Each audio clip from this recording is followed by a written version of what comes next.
আসসালামু আলাইকুম। দেখেন আমরা আজকে গাছ থেকে নোয়াল পাড়তেছি, নোয়াল ভর্তা করব। দেখেন আমরা এই যে পাড়তেছি এখন।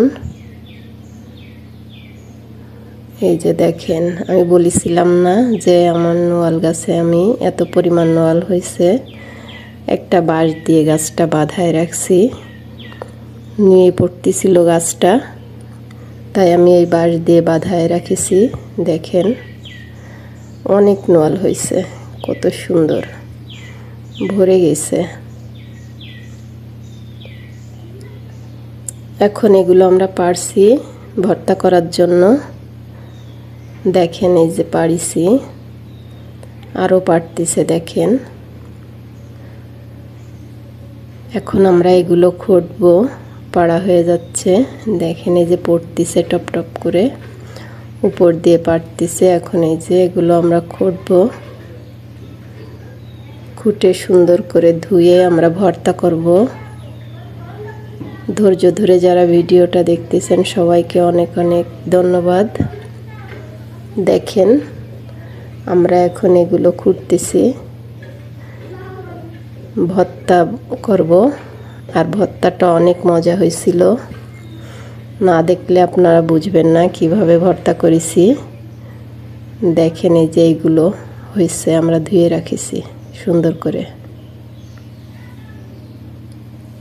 এখন আমরা এই যে এটার ভিতর সিসে দেখেন এইভাবে ভর্তা করতে হয়। আর এই ফলটায় অনেক রস, আমরা কিন্তু একটু পানি দিইনি। দেখেন রস বেরোয় গেছে, যখন আমরা সিসিছি তখন রস বেরোয় গেছে। এখন আমরা এই যে ভর্তাটা করব। শুকনা মরিচ পোড়ায় নিচ্ছি দেখেন, আর লবণ, আর কিছু দিনই। অনেকে আছে সরিষা বাটা টাটা অনেক কিছুই দেওয়া যায়, কিন্তু এটার ভিতর আমরা কোনো সময় ওইগুলো দিইনি, এই জন্য দেওয়া হয়নি আর কি। দিলে কেমন না কেমন লাগে, এই জন্য আমরা ওইটা দিই নাই, অন্য কোনো কিছু অ্যাড করিনি। দেখেন ভর্তাটা হয়ে গেছে মাখানো। এখন এই যে খেয়ে দেখব। দেখেন খাচ্ছে, লবণ কম হয়ে গেছে।